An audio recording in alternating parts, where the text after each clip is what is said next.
Quand on dit Pâques, pour nous les chrétiens, nous nous rappelons les souffrances de Christ. Il est mort pour nous, il a été enseveli, il a été ressuscité. Quand les Juifs parlent Pâques, pour eux, ils se souviennent de ce qu'ils ont été en Égypte. Moi, je crois, cette gymnastique de vouloir mettre S pour différencier, je crois que c'est juste... Parce qu'il dit que c'est masculin. Oui. Mais donc, quand on se souhaite, je vois toujours joyeuse Pâques. C'est une faute. Ah, bon, voilà. Restons dans les Écritures. Oui, oui. Dans les Écritures, c'est la Pâques. Un point, un trait. Un trait. Oui. N'est-ce pas? Que Dieu nous bénisse. Amen. Je voudrais ce soir, nilipendelea magharibi, avec l'aide du Saint-Esprit, na msaada wa Roho Mtakatifu, que nous parlions d'un aspect important de notre vie chrétienne, zungumzie kwa hali moja ya maana sana ya maisha yetu ya Kikristo, partant des écrits de l'apôtre Paul, kutokea maandiko ya mtume Paulo, dans Galates chapitre 2, katika Wagalatia sura ya pili, et le verset 20. na mstari 12. Écoutons ce que l'apôtre Paul dit. Tusikie yenye mtume Paulo anasema: j'ai été crucifié avec Christ. Nilisulubishwa pamoja na Kristo. Et si je vis, na kama mimi ninaishi, ce n'est plus moi qui vis, si mimi tena naishi, c'est Christ qui vit en moi.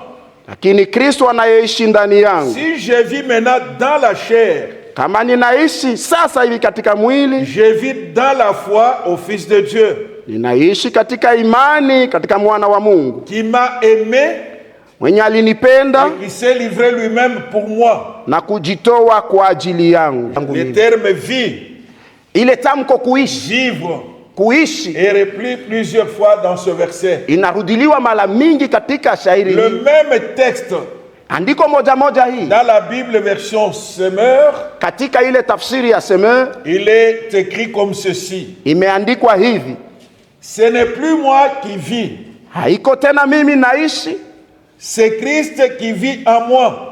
Lakini ni Kristo anayeishi ndani yangu. Ma vie en tant qu'homme, uzima wangu kama vile mwanadamu, je la vis maintenant dans la foi au Fils de Dieu, ninauishi sasa hivi katika imani katika mwana wa Mungu, qui par amour pour moi, yeye kupitia upendo kwa ajili yangu, s'est livré à la mort à ma place, alijitoa kwa kifo pafasi yangu. On dirait que l'apôtre Paul, nawezi kusema ya kama mtume Paulo, est en contradiction avec lui-même. eko naenda na mpinzani na yeye mwenyewe. Il dit d'abord, anasema kwanza, j'ai été crucifié avec Christ, nilisulubishwa pamoja na Kristo. Et puis il dit, na kisha anasema, il m'a aimé, alinipenda, il m'a aimé et qui s'est livré pour moi, na alijitoa kwa ajili yangu.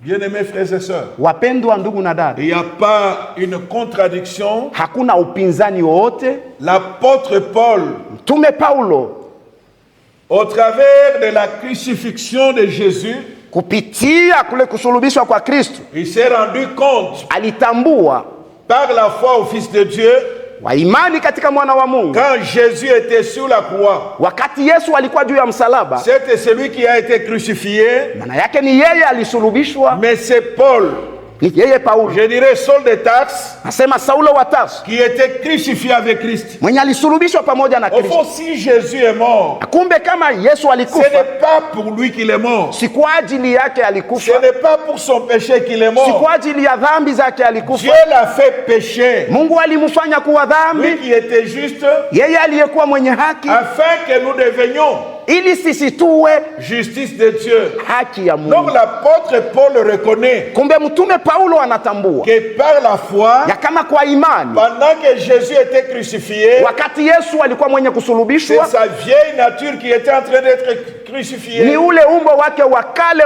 ulisulubishwa, C'est le vieil homme qui était en train d'être crucifié. ni ule mtu wa kale alisulubishwa, Ce vieil homme ule mtu wa qui kale était persécuteur de l'église. mwenye alikuwa wa kuzulumu kanisa, Ce vieil homme ule mtu wa qui kale ne croyait que dans la loi de Moïse, mwenye aliamini mpaka katika torati ya alors Musa, qu'il pensait servir Dieu. na japo alizania kumtumikia Donc, Mungu. par la foi, Kumbe kwa imani l'apôtre Paul reconnaît mtume Paulo que anatambua quand Jésus était sur la ya croix, kama wakati Yesu alikuwa juu ya msalaba, c'est sa vieille nature qui était en train d'être crucifiée. ni ule umbo wake wa kale ulikuwa La unasulubishwa, nature de péché. ule umbo wa dhambi. C'est pourquoi il dit, si je vis, Ndiyo maana anasema kama je ninaishi, vis par la foi ninaishi kwa au Fils imani de Dieu, katika mwana wa qui Mungu s'est livré lui-même pour moi. mwenye alijitoa mwenyewe kwa ajili Il yangu. l'a fait Alifanya parce qu'il l'a aimé. kwa sababu Ce alimpenda. sont des choses que nous, en tant que chrétiens, Ni vitu vyenye sisi kama vile nous devons Wakristo comprendre. tunapasha kuelewa, Et si nous les comprenons profondément, na kama tunavielewa katika uketo, notre manière de vivre va changer. namuna yetu ya kuishi itabadilika. Dans Romains chapitre 6, Katika Waroma sura 6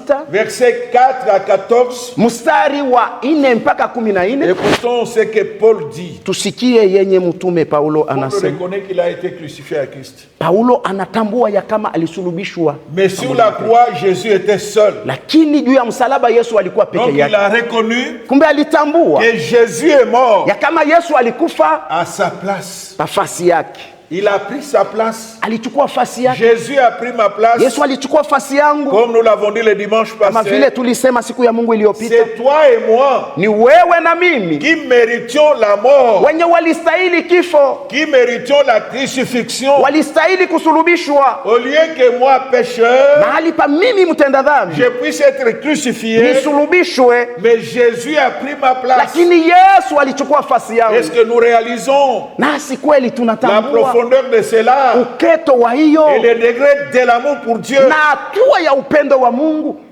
Bien-aimés frères et sœurs, Wapendwa ndugu na dada, il y a une histoire qu'on raconte. kunakuwa hadisi moja wanatoa C'est hadisi, une illustration. ni kionyesho. Une maman Mama moja dont la maison avait pris feu mwenye nyumba yake ililungula, a tout fait alifanya pour yote récupérer son enfant qui était à l'intérieur. ili ende akamtoshe mtoto wake alikuwa ndani, Elle a protégé son enfant, akamkinga mtoto wake, mais il s'en est sorti avec des brûlures. lakini akatoka mwenye kulungula, Et les brûlures ont laissé des cicatrices dans sa vie. na ile kulungula kukaacha mkovu maisha yake, Pendant que même son visage était défiguré. hata uso wake ulikuwa unabadilika. Quand l'enfant a grandi, Wakati mtoto wake elle alikomea, a posé la question à sa mère, il a posé la question à sa mère. akamuuliza mama ulizo, Pourquoi est-ce que tu es comme ça? kwa nini wewe uko hivi? Je suis comme ça Niko hivi parce que je t'ai aidé à te sauver kwa sababu mimi nilipendelea de kukuokoa l'incendie qui était déclaré sur la maison. na ile kutokea moto mwenye uliwaka kunyumba. Bien-aimé, Wapendwa, quelle sera l'attitude de cet enfant vis-à-vis de sa mère? hali ya huyu mtoto itakuwa je kwa ajili ya mama C'est yake? l'attitude de respect. Itakuwa ni heshima. Cette maman m'a sauvé ma vie. Huyu mama aliokoa maisha yangu, Alors que je pouvais très bien japo mimi mourir avec encore de l'incendie. kufa kwa ajili ya moto, Mais cette maman lakini huyu mama est devenue ce qu'elle est anakuwa parce qu'elle hivi a eko tenu à ma vie. kwa sababu alipendelea uzima wangu. Jésus est mort, Yesu alikufa, Jésus a souffert, Yesu aliteswa, comme nous l'avons vu les tableaux, kama vile tuliona picha hiyo avant qu'il ne soit sur la croix. mbele ya enseveli, yeye kuwa juu ya msalaba. il a subi l'insupportable. Yeye alivumilia On a isiyovumilika, craché sur lui, walimtemea mate, on l'a injurié, on walimtukana, s'est moqué, on a walimchekelea, arraché sa barbe. waliongola ndevu Et yake, tout cela na hii parce yote qu'il tenait à mon salut. kwa sababu alitaka Alors que kuniokoa, ce moi japo qui ilikuwa était mimi le fautif mwenye alikuwa mtenda makosa départ Adam et Ève. tangia Adamu na Eva. Romains 6. Waroma, Romains 6, 4 à 14. Waroma sura yake ya 6 kwanza mstari wa J'ai 4. été crucifié avec Christ. Mimi nilisulubishwa pamoja na Kristo. Si je vis, ce n'est plus moi qui vis, Kama ninaishi si mimi tena mais c'est naishi, Christ qui vit en moi. lakini ni Kristo anaishi ndani yangu. Est-ce que je peux le déclarer aussi comme Paul? Nami pia nawezi kuitangaza kama Paulo, Est-ce que j'ai été crucifié avec Christ? kweli nilisulubishwa pamoja na Est-ce que je Kristo, suis mort au péché na kweli mimi nimekufa ou kudhambi je suis encore vivant? au naendelea kuwa mzima? Nous avons donc été ensevelis avec lui par le baptême à sa mort, Kumbe tulizikwa pamoja naye katika ubatizo kwa kifo kyake, afin que comme Christ est ressuscité des morts ili kama vile Kristo aliyofufuka tokea wafu par la gloire du Père, kupitia utukufu wa Baba, de même aussi nous marchions en nouveauté de vie. vivyo hivyo nasi tutaishi katika upya wa uzima. En effet, Hapo si nous devenons une même plante avec lui par la conformité à sa mort, kama tunakuwa mti mmoja pamoja naye kukufananishwa kwa kifo kyake, nous le serons aussi par la conformité à sa résurrection. Tutakuwa pia wenye kufanana naye katika ufufuko wake. Sachant que le vieux, notre vieil homme, tukijua ya kama mtu wetu wa kale a été crucifié avec lui, alisulubishwa pamoja naye, afin que le corps du péché, ili ule mwili wa dhambi fut détruit, unaharibishwa, pour que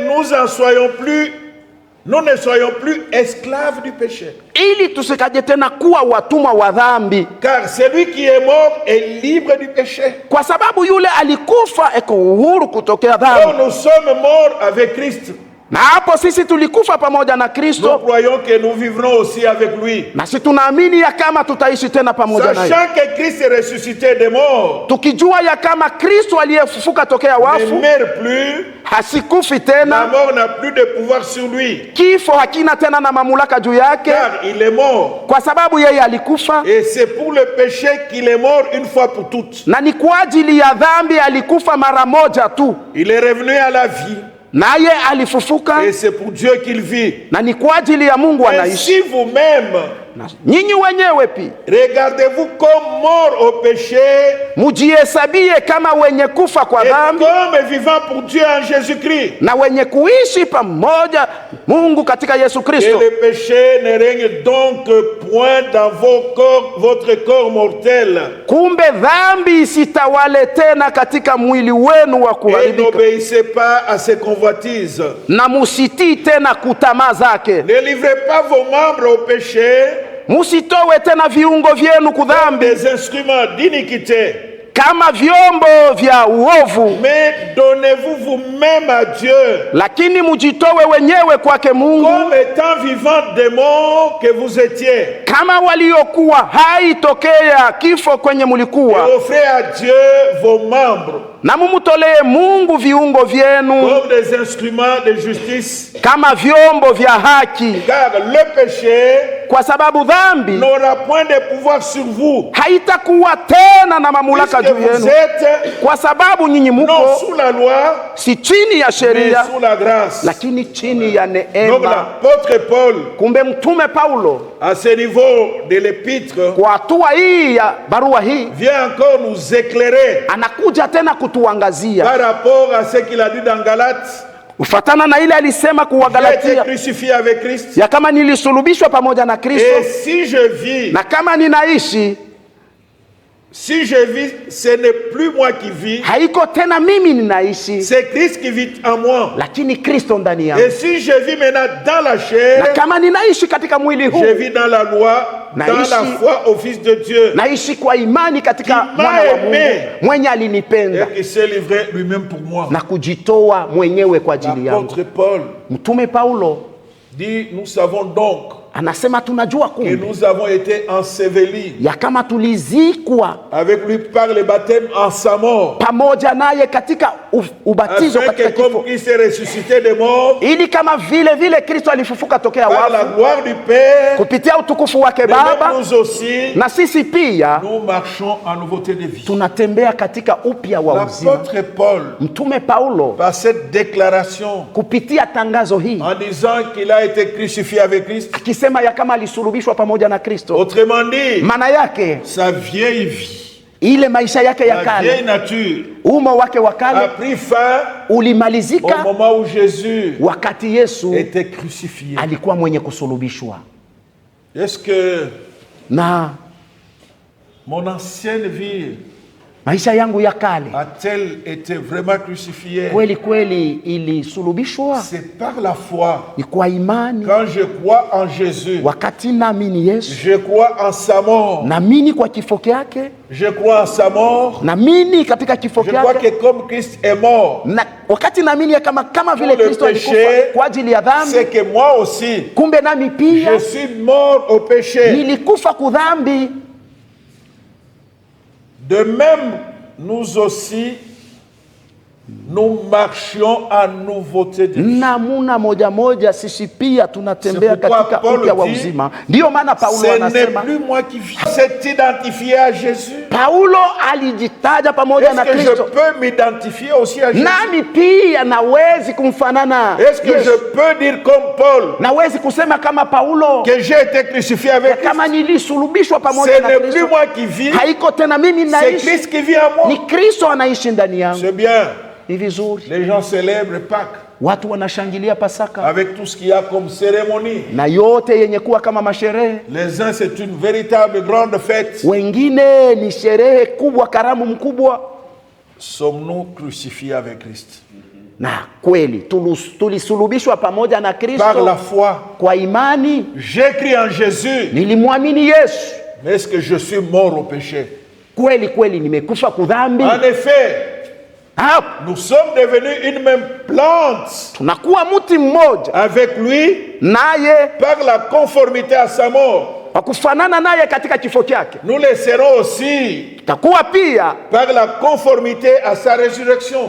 Kimfanana katika ufufuko wake. D'abord par la foi. Kwanza kwa imani. Quand j'accepte Christ, wakati namwamini Kristo, c'est que je meurs au péché. Kumbe nakufa kudhambi. Et je redeviens une nouvelle créature. Na nakuwa sasa kiumbe kipya. Et cela est manifesté publiquement. Na ile inaonekana wazi par le baptême. Kupitia ubatizo. Quand je suis plongé dans l'eau, wakati natumbukizwa mu maji, c'est que je déclare maana yake natangaza que je suis mort. Ya kama nimekufa. Et quand je sors na wakati natoka de l'eau, toka maji, c'est que je suis ressuscité. Maana yake nafufuka pour mener notre vie. Ili niishi maisha ingine. C'est vrai, Jésus ndio kweli Yesu n'avait pas connu de péché. Hakufanya dhambi lolote. Mais quand Jésus est ressuscité, lakini wakati Yesu alifufuka, c'était notre être. Ilikuwa ni kiumbe kingine. Nous ne voyons pas avant sa résurrection. Tuwezi kuona kufufuko wake. Il peut surprendre les disciples. Anawezi kuwashtusha wa mitume. Enfermés. Wenye kujifungia. Il apparaît au milieu d'eux. Anaonekana katikati yao. C'est après sa résurrection. Nikisha ufufuko wake. Que nous constatons. Tunaona. Que le Seigneur pouvait apparaître aux disciples. Ya kama Bwana angewaonekania mitume. Bien-aimés frères et sœurs. Wapendwa ndugu na dada. Est-ce que je suis mort au péché? Nami kweli nimekufa kudhambi. Je suis encore très vivant. Au naendelea tena kuwa zaidi na zaidi mzima. Sachant que notre vieil homme, tukijua ya kama mtu wetu wa kale, a été crucifié avec lui. Alisulubishwa pamoja naye. Sachant, tukijua vizuri, que notre vieil homme, ya kama mtu wetu wa kale, l'homme du péché, mtu wa dhambi, l'homme orgueilleux, mtu wa kiburi, l'homme tribaliste, mtu wa ukabila, l'homme désobéissant, mtu asiyeti, l'homme furieux, mtu wa kasirani, l'homme colérique, mtu wa hasira, l'homme impudique, mtu msherati, l'homme voleur, mtu mwizi. Est-ce qu'il a été crucifié? Kweli alisulubishwa. Mais faisons attention. Tukebe angi.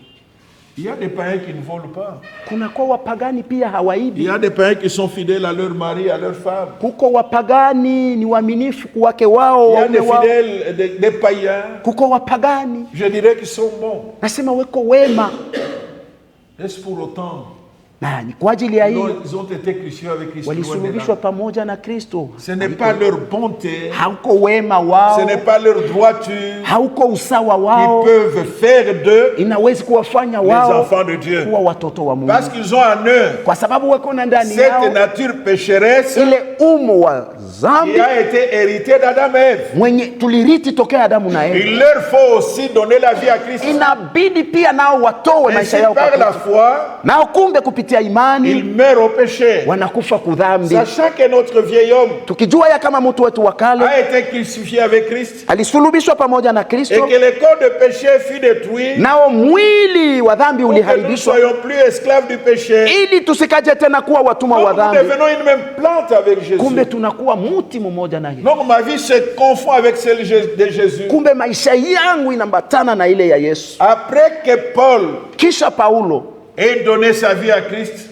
kutoa maisha yake kwa Kristo. Ce n'était plus la même personne. Haikuwa tena ule mtu moja moja. C'était un homme brisé. Alikuwa mtu mwenye kuvunjika. C'était un homme qui pouvait supporter. Alikuwa mtu alipaswa kuvumilia. On puisse le fouetter. Wampige mijeredi. C'était un homme ni mtu qui pouvait supporter la prison. Alipaswa kuvumilia tena gereza. Il a été crucifié avec kwa sababu alisulubishwa pamoja na Kristo. Combien wangapi d'entre nous nous sommes morts au péché? Katikati yetu tumekufa kuzama. Combien d'entre nous wangapi kati yetu ont déjà crucifié walishasulubisha le vieil homme, ule mtu wa kale?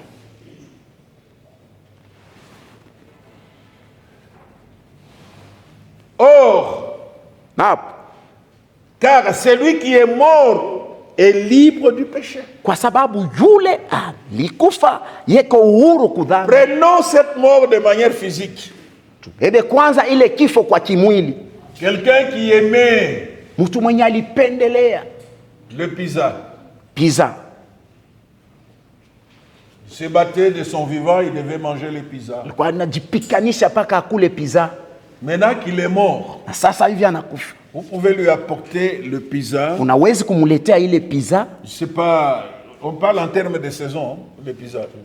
Saison, je ne sais pas. Hein? Approchez-lui. Approchez à cette personne le pizza. Ile pizza. Même l'odeur, hata harufu il ne va pas sentir. Asitaisikia. C'est ça l'image que Paul donne. Ndiyo picha Paulo analeta. Celui qui est mort mwenye kufa est libre du péché. Kuhuru kudhambi. Prenons quelqu'un. Non, mtu. Bien sûr, c'est normal que l'homme aime sa femme. Mume ampende mke wake. Tu es mort. Ulishakufa. Même si la femme hata kama mke vient te couvrir de baisers, anakuya pale anakubusu, tu ne sentiras rien. Hautasikia tena kitu. Parce que tu es mort. Kwa sababu ulishakufa. C'est ça l'image que Paul donne. Ndiyo picha Paulo. Celui qui est mort yule mwenye kufa est libre du péché. Kuhuru kudhambi. Quelqu'un dont la vie a été crucifiée avec Christ. Mtu mwenye maisha yake ilisulubishwa pamoja na Kristo. Il est mort au péché. Yeye amekufa kudhambi. C'est pour lui le péché. Maana yake kwake dhambi n'a plus d'effet dans sa vie. Haiko tena na tendo maisha yake. Le péché dhambi n'a plus de place dans sa vie. Haiko tena nafasi maisha. Si un chrétien kama Mkristo continue à chérir le péché, anaendelea kupendelea dhambi, continue à cajoler le péché, anaendelea kubembeleza dhambi, il n'est pas encore mort. Yeye bado spirituellement, kwa kiroho il est encore entier. Yeye angali mzima.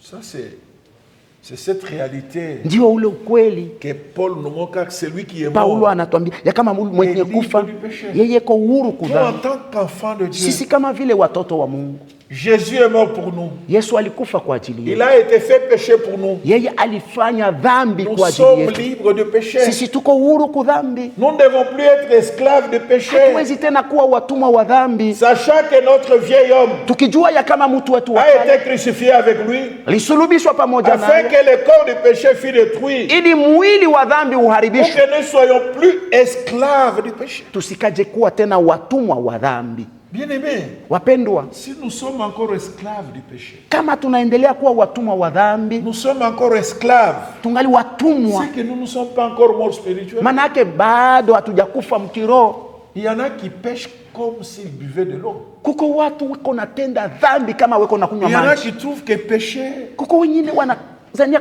kutenda dhambi, ils trouvent ça normal. Ingali kawaida. Nous, bien-aimés frères et sœurs, hapana mpendwa ndugu na dada, nous les enfants de Dieu, sisi watoto wa Mungu, nous qui sommes morts avec Christ, sisi waliokufa pamoja na Kristo, le péché dhambi doit être un accident, inapaswa kuwa sawa vile msiba, pas une vie. Haisiwe kama vile maisha, parce que nous sommes morts, kwa sababu tulikufa et libres na uhuru du péché. Donc le péché ne peut plus dominer. Haiwezi tena kututawala. C'est comme si Jésus, kama vile Yesu, le travail qu'il a fait, kazi alifanya, et le travail va. Ni ya bure. Moi je vous dis sincèrement, mimi nawaambieni kweli kweli, quel que soit le milieu on peut se trouver, ingawa mahali tunaweza kukuta, même les milieux les plus pollués, hata mahali yenye kuharibika, si nous avons été crucifiés avec Christ, kama tulisulubishwa pamoja na Kristo, nous ferons la différence. Tutafanya achanisho. Voyons déjà même dans Tuangalie l'Ancien Testament, katika Agano la Kale, il y a des gens tels que Daniel, Shadrach, Meshach, kuko Abednego. watu kama Danieli, Shadrach, Meshach na Abednego Ils se trouvaient dans un pays qui n'était pas le leur. walipatikana muinchi isiyokuwa yao, Un pays qui avait ses dieux. inchi yenye ilikuwa na miungu zake. Malgré ce qu'on leur a demandé de faire, Ingawa yote waliwaomba kufanya afin de se détourner de Dieu, ili wapate kutoka munjia ya Mungu, malgré les menaces de mort, ingawa kuhamakiwa kwa ils kifo, n'ont pas cédé. wao hawakuacha. À combien plus forte raison nous, Mara ngapi sisi pour lesquels Jésus est mort? wenye kwa ajili yetu Yesu alikufa. Bien-aimés frères et sœurs, Wapendwa ndugu na dada, soit nous avons cru en Jésus, au tulimwamini ou nous Yesu n'avons pas cru en lui. au hatukumwamini, Nous vivons tunaishi dans la foi kwa imani du Fils de Dieu.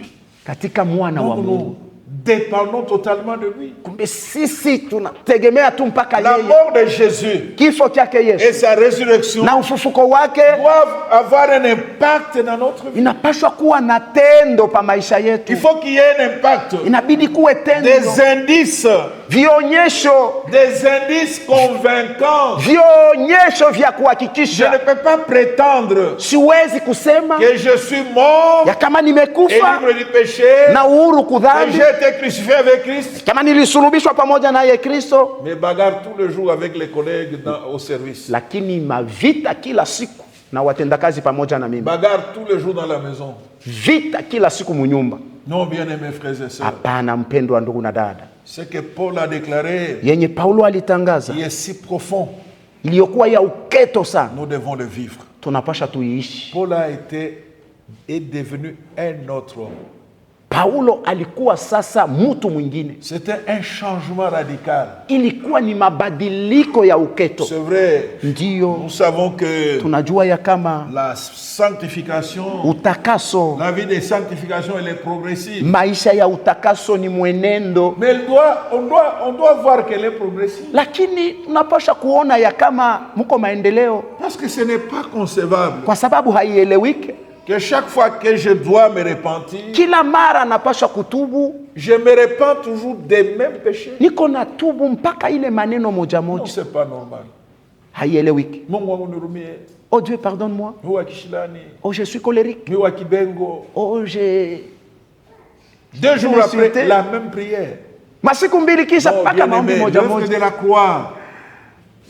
L'œuvre de la croix, Kazi ya msalaba elle est puissante. ni ya uwezo. L'apôtre Paul dit, Mtume Paulo je anasema, n'ai point honte de l'évangile, mimi sina na haya ya car injili, c'est une puissance de Dieu. kwa sababu ni uweza wa Et Mungu. l'évangile, Nayo injili, Jésus est mort. Yesu alikufa, Jésus a été crucifié. Yesu alisulubishwa, Et Jésus est na ressuscité. Yesu alifufuka. Paul dit, quand il Paulo écrit aux anasema Corinthiens, wakati anawaandikia wa Korinto, je n'ai pas voulu savoir autre chose parmi vous mimi sikutaka kujua kitu kingine katikati que yenu Jésus-Christ isipokuwa tu et Yesu Jésus crucifié. na Yesu msulubishwa. Quand Paul Wakati Paulo parle de la crucifixion de Jésus, anazungumzia kuelekea kusulubishwa kwa il ne Yesu, voit pas seulement asione tu que la question du péché est réglée kama ile neno ya dhambi et imemalizika, que cela a aussi un impact na hiyo tena iko na tendo dans toute notre conduite. mumwenendo wetu wote. Bien-aimés frères et sœurs, Wapendwa ndugu na dada, je voudrais lipendelea que cette chose nous aide à réfléchir tout le jour. maneno hii tusaidie kufikiri kila siku, Parce que je ne peux pas kwa sababu siwezi manifester les mêmes traits de caractère mauvais, kuonyesha ile mahali mbaya ya mwenendo même 5 ans après ma conversion. hata miaka 5 kisha kuamini kwangu. Je me souviens quand je venais de me convertir, Kumbuka wakati mimi nilitoka kuamini, je me suis rendu compte nilitambua que parfois ya kama saa zingine je pouvais m'énerver nilipasha kukasirika sans raison. bila sababu, Ou je peux rester comme ça, hawanawezi kubakia tu hivi sans même parler à quelqu'un. bila kuzungumza na mtu Moi, wowote. je me suis rendu compte que c'était pas bon. Nikatambua ya kama haikukuwa mzuri. Un jour, je me suis enfermé. Siku moja nikajifungia, J'ai prié pour ça. nikaombea neno hiyo. Et pendant que je priais, na wakati nilikuwa niko naomba, j'entendis comme les voix des personnes nikasikia kama masauti ya watu qui étaient en train de fuir, weko nakimbia, qui disaient, wanasema analala chini juu ya kujiombea. en tout cas il s'est couché par terre pour prier Je pour me suis lui. rendu compte Nikatambua que ce n'était pas normal. ya kama haikukuwa kawaida, Il fallait que j'attaque. ilibidi Et nishambulie, depuis lors, na tangia hapo cette histoire a disparu. ile kitu ilipotea, Parce qu'il fallait kwa sababu ilibidi que ma vie maisha yangu soit transformée. ibadilike.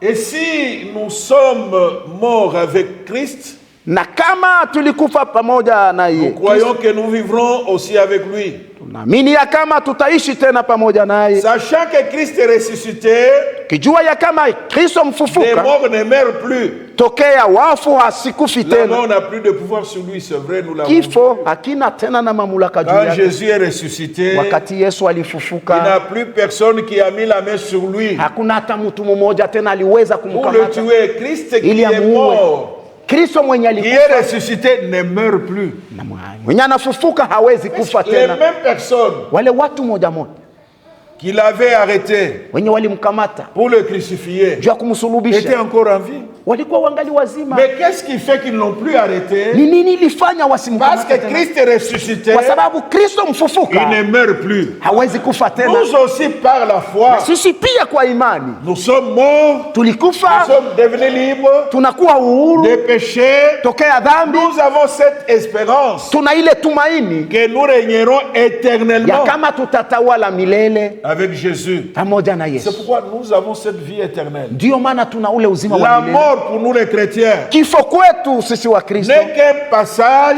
inakuwa tu ni mapito entre cette vie de la terre katikati ya hii maisha et duniani notre vie future qui est na ule uzima wetu ce que jao Dieu nous a préparé. wenye Mungu alitutayarishia, Parce que ce qui pouvait nous retenir, kwa sababu yenye ilipasha kutukamata c'est le péché. ni dhambi.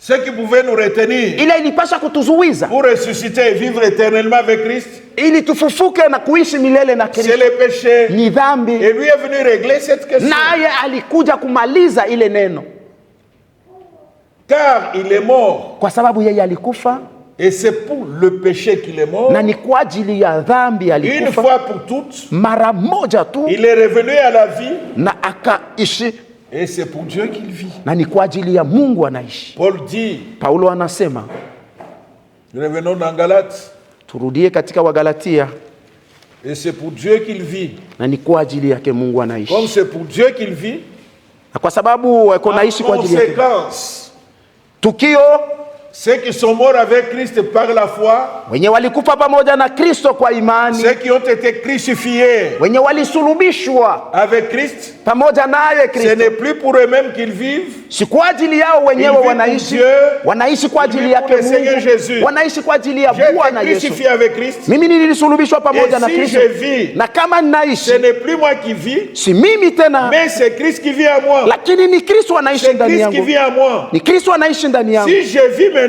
Kama ninaishi sasa dans la chair, katika mwili, je vis dans la foi au Fils de Dieu naishi kwa imani katika mwana wa Mungu qui m'a aimé mwenye et alinipenda qui s'est livré lui-même pour na moi. kujitoa Je yeye mwenyewe vis kwa dans ajili la yangu. foi Naishi kwa au imani Fils de Dieu. katika mwana wa Mungu. Donc je suis une même plante Maana yake niko mti mmoja avec Jésus-Christ. na Yesu Kristo. Bien-aimés, Wapendwa, lorsque nous vivons de cette manière, wakati tunaishi munamuna hiyo, les gens verront Christ dans nos vies. watu wataona Kristo mu maisha yetu, Les gens le verront. watu watamuona, Ils verront l'image de Christ dans notre vie. wataona picha ya Kristo maisha yetu. Et si vous-même, Kumbe nyinyi wenyewe regardez-vous comme mort au péché mujihesabie kama wenye kufa et kudhambi comme vivant pour Dieu en Jésus-Christ. na wenye kuishi moja na Mungu katika Est-ce Yesu que je Kristo. me regarde comme mort au péché? Kweli nami ninajihesabia kama mwenye kufa kudhambi? Est-ce que je me regarde comme mort au péché? Najihesabia kama mwenye kufa kudhambi? Et si vous-même, Kumbe nyinyi wenyewe regardez-vous comme mort au péché mujihesabie kama wenye kufa kwa et dhambi, comme vivant pour Dieu en Jésus-Christ. lakini wenye kuishi kwa ajili ya Mungu ndani ya Yesu Kristo. Kumbe wapendwa, Jésus est mort, Yesu alikufa, Jésus a été crucifié. Yesu alisulubishwa. Quand il était sur la croix, Wakati alikuwa juu ya msalaba, il crucifiait notre vieil homme alikuwa akisulubisha mtu wetu wa kale, afin que désormais ili tangia hapo nous vivons pour Dieu en Jésus-Christ. tuishi kwa ajili ya Mungu ndani ya Yesu Donc Kristo. notre vie Kumbe maisha yetu sur cette terre, hapa duniani, tout le temps qui nous reste, wakati wote nous unatubakilia, vivons pour Dieu. tunaishi kwa ajili ya Mungu. C'est pour lui. Ni kwa ajili C'est yake, pas pour nous-mêmes. haiko kwa ajili yetu sisi wenyewe. Je vis pour Dieu. Niko naishi kwa ajili yake Mungu. Est-ce que je vis pour Dieu? Na kweli mimi niko naishi kwa ajili Je ya vis pour Mungu moi-même. au niko naishi kwa C'est ajili ya quand Mungu? je vis pour moi-même Ni wakati niko naishi kwa ajili yangu mimi que je vais mwenyewe me comporter comme je le veux. nitajiongoza kama Mais vile si je ninavyotaka. vis pour Dieu, Lakini kama ninaishi kwa en ajili yake Mungu, Jésus-Christ, ndani yake Yesu je ne Kristo, chercherai qu'à sitatafuta plaire à Dieu et à Dieu seul. kumpendeza Mungu na Mungu tu. Nous entendons souvent le langage des parents. Tunasikia kila mara msemeo wa wazazi, C'est pour vous que je travaille. niko na mitumikia ni mweye, C'est pour vous que je travaille. ni kwa ajili yenu niko natumika, C'est pour vous que je travaille. kwa ajili yenu niko natumika. Maintenant, nous, Na sasa sisi nous vivons pour Dieu. tuko naishi kwa ajili ya Est-ce que je Mungu. vis pour Dieu? Kweli mimi niko naishi kwa ajili ya Mungu? Tous les jours, est-ce que je vis pour Dieu? Siku zote niko naishi kwa ajili ya Mungu?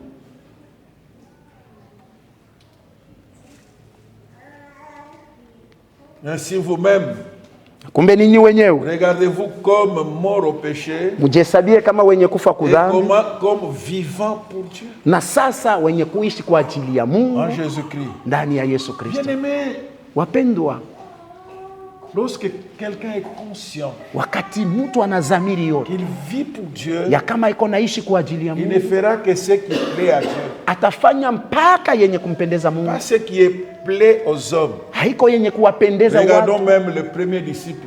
Tuangalie hata wanafunzi wa kwanza, Ils étaient vivants pour Dieu en Jésus-Christ. walikuwa wanaishi kwa ajili ya Mungu ndani ya Yesu Toute Kristo. leur vie, c'était Jésus. Maisha yao yote ilikuwa ni Yesu.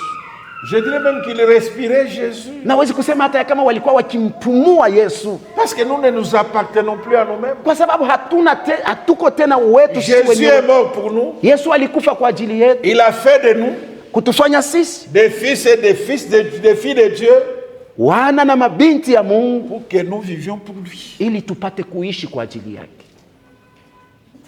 Est-ce que je vis pour Dieu? Nami kweli ninaishi kwa ajili ya Mungu Ou je vis au niko naishi pour mes parents? kwa ajili ya wazazi wangu? Je vis pour ma femme? Niko naishi kwa ajili ya mke Je vis wangu? pour mon mari? Naishi kwa ajili ya mume wangu? Mais Paul dit, ainsi vous-même, Lakini Paulo anasema regardez-vous comme mort au péché mujihesabie kama wenye kufa et kudhambi, comme vivant pour Dieu lakini mkiishi kwa ajili ya en Mungu Jésus-Christ. ndani ya Yesu Kristo. Je suis vivant Niko mzima pour Dieu kwa ajili ya Mungu en Jésus-Christ. ndani ya Yesu Kristo. Que le péché ne règne donc point Kumbe dhambi isitawale dans vos tena corps mortels. mumili yenu, N'obéissez pas à ses convoitises. musitii tena kutamaa Ne zake, livrez pas vos membres au péché musitowe tena viungo vyenu comme des kudhambi instruments d'iniquité, kama vyombo vya uovu, mais donnez-vous vous-même à Dieu lakini mujitowe nyinyi wenyewe comme vivants des morts que vous étiez, kama vile wazima nyinyi mliokuwa wafu, et offrez à Dieu vos membres na mumtolee Mungu viungo comme des vyenu instruments de justice, kama vyombo vya haki, car le péché kwa sababu dhambi n'aura point de pouvoir sur vous, haitakuwa tena na mamlaka puisque juu yenu, vous êtes non sous la loi, kwa sababu hamuko tena chini ya mais sous sheria, la grâce. lakini chini ya C'est neema. vrai, le péché Ndiyo, viendra toujours faire pression sur nous. dhambi itakuwa mpaka kutukazisha Oui, kazisha, et il fait pression tous les jours. au kila siku tuna mkazo wa Par dhambi diverses tentations. kupitia majaribu wachana Mais chana, Jésus, lakini Yesu qui est mort, mwenye alikufa qui est ressuscité, na kufufuka, a réglé cette question. yeye alimaliza ile neno. Bien-aimés frères et sœurs, Wapendwa ndugu na dada, considérons-nous comme des morts au péché. tujihesabie kama wenye kufa Des morts kudhambi, mais libres du péché. wenye kufa lakini uhuru ku Quand on dit libre de péché, wakati wanasema uhuru kudhambi, c'est-à-dire c'est la liberté de faire le péché, non. maana ya hatuseme ni uhuru wa kufanya Le dhambi, péché Maana yake ne dhambi peut plus me dominer. haiwezi tena kunitawala, Parce qu'il y a quelqu'un qui l'a vaincu. kwa sababu kuna mmoja Parce que le aliyeshinda. corps du péché a été détruit. Kwa sababu mwili wa dhambi uliharibishwa, Je suis revêtu ninavikwa d'une nouvelle na nature. umo mpya, Ce qui fait que yenye nafanya kama il y a souvent des chrétiens kuko Wakristo qui s'appellent encore pauvres pécheurs. wanajiita tena watenda zambi, maskini watenda zambi. Vous n'avez jamais entendu ça? Hamuyasikiaka hiyo? Moi, je ne suis pas un pauvre pécheur. Mimi sina maskini mtenda Ce dhambi. n'est pas d'humilité, ça. Hauko unyenyekevu C'est huo, méconnaître l'œuvre que Jésus a faite. ni kutokutambua kazi Yesu Non, alifanya. nous sommes des pauvres pécheurs. Non, non, non. Sisi ni watenda zambi maskini. Laissez ça aux autres. Muachie wengine. Nous sommes des rachetés. Sisi tuko wateule wakombolewa. Nous avons été revêtus de la justice de Sisi Dieu. tulivikwa na haki ya Mungu. Pardonne-nous, Utusamehe pauvres pécheurs. maskini watenda dhambi. C'est comme si Hapana. Jésus n'a rien fait. Ni kama vile Yesu Oh, hakufanya Jésus est kitu. venu nous délivrer Na japo Yesu alikuja de cette kutukomboa nature pécheresse. tokea ule umbo wa dhambi. S'appeler pauvre pécheur, Kujiita masikini Ce n'est mtenda pas une dhambi humilité. hauko unyenyekevu, c'est une erreur monumentale. kosa mkubwa sana. Il peut arriver que j'ai péché, Nawezi kufika ndiyo natenda dhambi, je me présente devant mon Père nasimama mbele ya baba yangu comme son enfant, kama vile mtoto je wake, demande pardon. naomba msamaha. Vous voyez comment les gens souffrent. Angalieni vile watu wanateswa, Répétez autant de fois, kurudilia mara na mara, répétez, comptez quoi, le chapelet. kuhesabia, On fait souffrir les gens. kuwatesa watu. Alors que Jésus Na japo Yesu a déjà fait son travail. alishafanya kazi yake. Autrement dit, bien-aimés, Maana yake wapendwa, Jésus, Yesu, quand Paul dit, wakati Paulo anasema même si je vis dans la chair, hata kama naishi katika mwili, je vis dans la foi au Fils de Dieu. naishi katika imani katika mwana wa Mungu. Donc Jésus Kumbe Yesu devient la source de toute vie. anakuwa chemuchemu Il est ya la uzima source wote. de ma vie. Yeye ndiye chemuchemu ya uzima wangu. Il est la source de mes pensées. Yeye ndiye chemuchemu ya mafikiri yangu. Il est la source de mes paroles. Yeye ndiye chemuchemu ya misemo yangu. La vie de Christ Uzima wa Kristo nous est sans cesse tuleta kila mara bila mipaka, communiqué par le Saint-Esprit. unatuambukiziwa na Roho C'est Mtakatifu. le Saint-Esprit Ni Roho Mtakatifu qui revitalise la vie de Jésus. mwenye anarudisha upya ule uzima wa Yesu. Ce qui est important, Kumbe iliyokuwa ya c'est de lazima rester attaché à lui. ni kubakia mwenye kuambatana naye, Faire même une même plante avec lui. kufanya mti mmoja naye, Croire vraiment l'œuvre qu'il a accomplie. kuamini kabisa kabisa mwile kazi Le aliyoifanya. problème, c'est notre foi. Neno ni imani yetu. Nous n'arrivons pas à croire Hatufikie kukuamini en la puissance de l'œuvre de la croix, muwezo wa kazi ya à la msalaba, puissance de la crucifixion, muwezo wa kusulubishwa, pour que nous obtenions ili tupokee cette libération totale. ule uhuru katika vyote. C'est pour toi Kwako et pour moi que Jésus est mort. na kwangu Yesu alikufa, ni kwa Nous ajili yako na devons kwa par ajili la yangu. foi Tunapaswa kupitia imani reconnaître aussi comme Paul kutambua kama que Paulo j'ai été crucifié avec ya Christ. kama nilisulubishwa pamoja na Kristo. Est-ce que je suis mort? Japo kweli mimi nimekufa, Il y a des chrétiens qui sont encore entiers. kuko Wakristo wangali ni wazima. Piétine-le seulement. Mukanyage tu kadogo, Il ne va pas parler. asitasema Namna tu atakuangalia. la façon dont il va te regarder, De la plante du pied jusqu'au sommet de la tête. kuanzia paka kumukulu mpaka kunywele, Dieu angalie mujim. parce qu'il est encore tout entier. N'est-ce pas, frère Emmanuel? Ndio vile ndugu Emmanuel. Non, non. Je ne dis pas que c'est Je toi. voudrais seulement que tu m'approuves que c'est vrai. Nataka. Merci beaucoup. C'est ça, mourir, Ndio kufa, être libre du péché. kuwa uhuru Le péché kudhambi. ne peut plus me dominer. Zambi haiwezi kunitawala tena. Les mauvaises choses qui m'ont dominé avec Christ, Vitu vibaya vilinitawala mbele ya ne doivent pas continuer à dominer ma vie. Haviwezi kuendelea kutawala Parce que maisha le yangu. vieil homme Kwa sababu ule mtu wa a kale été crucifié avec Christ. alisulubishwa pamoja Quand na Jésus était sur la croix, wakati Yesu alikuwa juu ya msalaba, il est mort pour moi alikufa kwa ajili avant yangu. même que je ne sois né. Hata mbele ya mimi kuzaliwa Il mourait à ma place. alikuwa anakufa pafasi yangu. Alors quelqu'un Yapo mtu qui a fait ça, bien-aimés frères et mwenye sœurs, alifanya hiyo, wapendwa ndugu na dada, comment ne pas namna gani hatuwezi s'attacher à lui? kuambatana naye? Est-ce que vraiment j'ai été crucifié avec Christ? Hapo kweli mimi nimesulubishwa Est-ce que na vraiment Kristo? je suis un homme mort, Niko mtu mwenye kufa, une femme morte mwanamke mwenye kufa et libre au péché? na uhuru kudhambi? Vous n'avez qu'à aller voir lorsqu'il y a des conflits dans certaines communautés chrétiennes. Huwezi kuiona tu mpaka wakati kuko tu mavita katikati Vous ya allez umati voir wa les gens qui Wakristo. venaient de célébrer la Pâque Utaona watu wenye walitoka kushangilia Pasaka en train de se lancer des pierres. weko na tupiana mawe, Et vous apprenez que tel groupe est allé souder les portes du temple. na utasikia tu kama kikundi fulani, kikosi fulani kilienda kusude milango ya Vous les hekalu. avez dit, Jésus est vivant. Ndani mule ni Yesu Il est ni mzima, vivant, il est Yesu ni ressuscité. mzima, amefufuka. Hapana.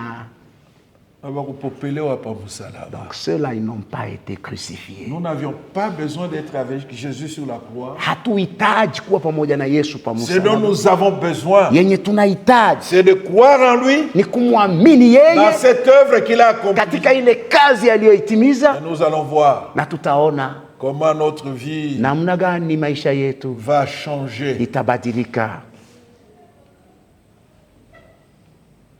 Il ne faudra pas Haibidi que nous soyons comme si nous étions en train encore de crucifier Jésus. tuwe kama vile tungali tuko na msulubisha Yesu.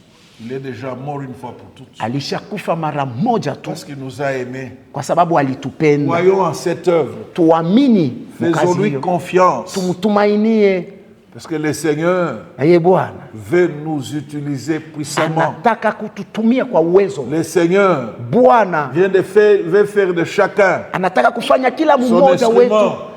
chombo chake, Mais ne livrez pas vos membres lakini au péché musitowe viungo vyenu comme des kudhambi instruments d'iniquité. kama vyombo vya maovu, Mais donnez-vous vous-même à Dieu lakini jitoeni nyinyi wenyewe kwake comme Mungu étant vivant des morts. kama waliyekuwa hai Et tokea vous huko, étiez. wenye Nous mlikuwa. étions des morts. Sisi tulikuwa wafu, Car la parole de Dieu dit, kwa sababu neno la Mungu le linasema salaire du péché, mshahara wa dhambi nous étions tous ni morts. mauti. Sisi sote tulikuwa Avant mauti. d'avoir accepté Jésus, Mbele ya kumwamini Yesu, quelle que soit la qualité de parfum qu'on pouvait mettre sur le corps, ingawa hali ya marasi ungeweka quels pamwili, que soient les moyens matériels qu'on pouvait avoir, ingawa mapato yote tungekuwa nayo, quelle que soit la renommée qu'on pouvait avoir, ingawa kavumu yote tungekuwa dès lors nayo, qu'on n'avait pas Christ, na bado tulikuwa bado hatujakuwa na nous Kristo, étions des morts spirituels. tulikuwa wafu katika roho. Il y a beaucoup de morts.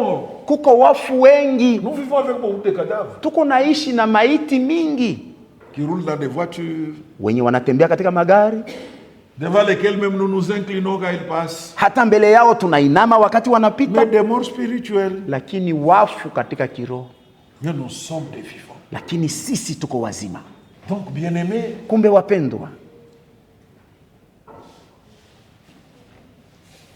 donnons-nous tout entier à Christ, à Dieu. tujitoe sisi wote kwake Nos Mungu. membres Viungo vyetu doivent être les membres de justice vinapaswa kuwa viungo vya et haki, non les membres d'iniquité. visiwe viungo vya maovu. Le vieil homme Ule mtu wa a kale été crucifié avec Christ. alisulubishwa pamoja na Kristo.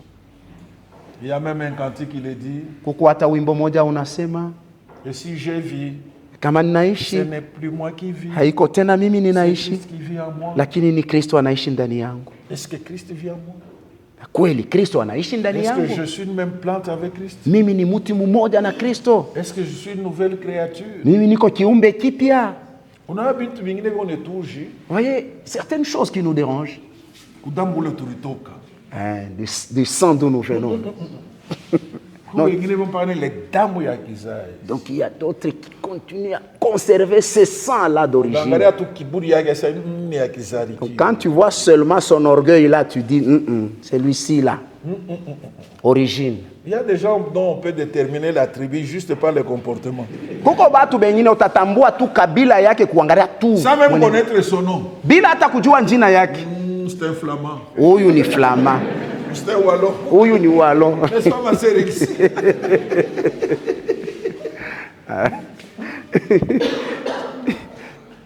Quand nous sommes allés la visiter, nous avons été surpris d'entendre un policier de là qui parlait français dire, oh, kusikia donc il y en a qui parlent aussi français. Askari moja les Flamands sont compliqués. Gloire au Seigneur. Vous pouvez découvrir ce nom. Unawezi tu kuvumbua unasema celui-là c'est un Allemand. Huyu ni Allemand. Il n'y a pas que nous les Noirs. Même ça. Hata wao wenyewe wanajua. On sait que celui-là c'est un Chinois. Huyu ni Mchina. Donc bien aimé, mais quand kumbe wapendwa, on meurt avec Christ, wakati unakufa pamoja na Kristo, vitu vinabadilika.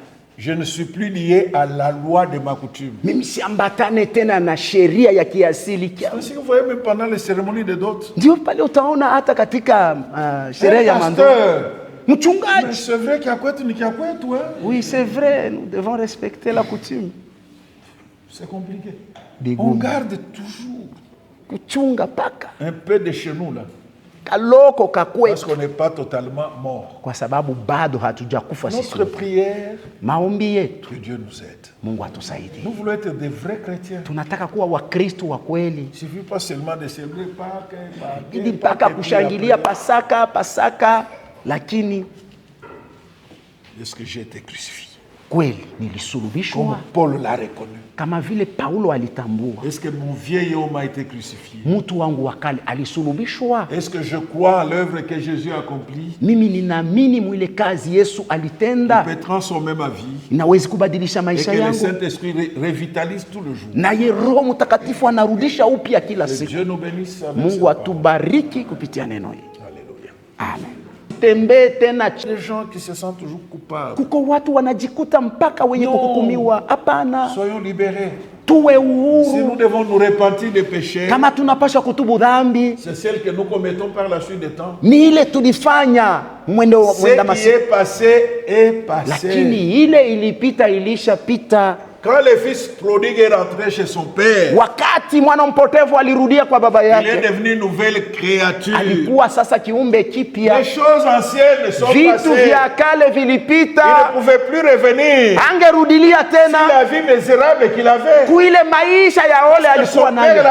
Kwa sababu baba yake alimpokea. Son père l'a revêtu d'une nouvelle robe. Baba yake alimuvika na kanzo mpya. L'a revêtu même de l'anneau. Alimuvika hata na pete. Et même une fête a été hata karamu ilipangiwa. Selon qu'il est écrit, kama vile imeandikwa, il y a une joie au ciel. Kuna kuwa furaha mbinguni lorsqu'un pécheur se répand. Wakati mtenda dhambi anatubu. Donc bien-aimés, kumbe wapendwa, refusons de marcher sous le poids de la culpabilité. Tukatae kutembea chini ya uzito wa kutubu. Même si l'entourage hata kama wenye continue encore à parler de notre passé, wanaendelea kuzungumzia maneno yetu iliyopita. Ce n'est pas notre problème. Haiko tena neno yetu. Ce qui est important, ya lazima, c'est le témoignage de Dieu. Ni ushuhuda wa Mungu. Tuombe Bwana.